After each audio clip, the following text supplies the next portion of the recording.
Quick fix black screen. First open back cover.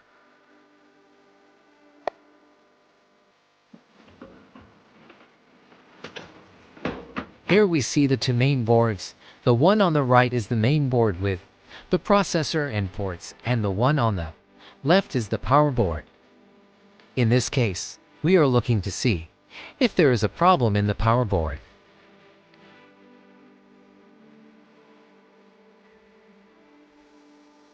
Here it is clearly seen that we have a problem with the capacitors. Over time they have dried up and swelled.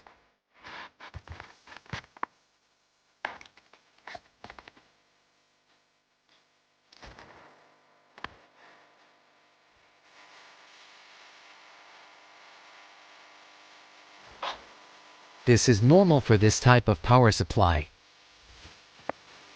You just have to replace them with new ones, and they cost pennies.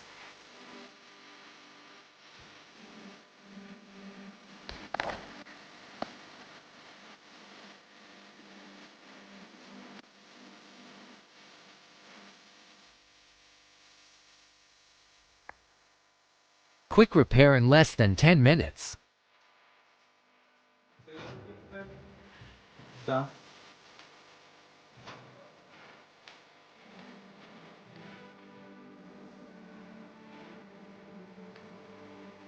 All done.